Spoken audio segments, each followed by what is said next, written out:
साम्राज्य, सामान्यांचा असामान्य आवाज। अंत्रोळीकर नगरातील घर फोडून 14 लाखांचे सोन्याचे दागिने लंपास करणाऱ्या एका चोरट्यास अटक करून त्याच्याकडून चोरलेले सर्व दागिने हस्तगत केल्याची माहिती पोलीस आयुक्त एम राजकुमार यांनी पत्रकार परिषदेत दिली। अंकित उर्फ अंकुश लक्ष्मण वाल्मिकी, वय 34, राहणार जुना बाजार, खडकी, पुणे, सध्या राहणार अंबिकानगर, पारशी विहिरीजवळ, सोलापूर, यास अटक करण्यात आली।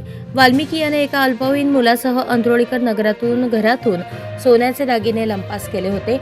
या प्रकरणी रवी प्रकाश दौलताबाद यांनी विजापूर नाका पोलीस ठाण्यात फिर्याद दिली होती।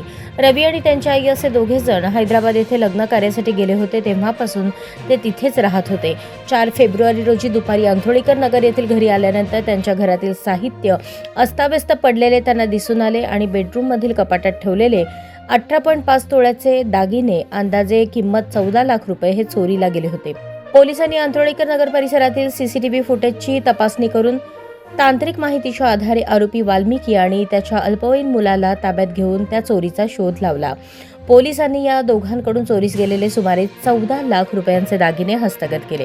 ही कारवाई पोलीस आयुक्त एम राजकुमार, पोलीस उपायुक्त विजय कबाडे, सहाय्यक पोलीस आयुक्त दिलीप पवार, वरिष्ठ पोलीस निरीक्षक दादासाहेब गायकवाड, सुशांत वरळे, सहाय्यक पोलीस निरीक्षक शीतल कुमार गायकवाड, सहाय्यक फौजदार अप्पा पवार, पोलीस अंमलदार सचिन हार, अजय परदेशी, गणेश शिर्के, लक्ष्मीकांत फुटाणे, समाधान मारकड आदींनी केली।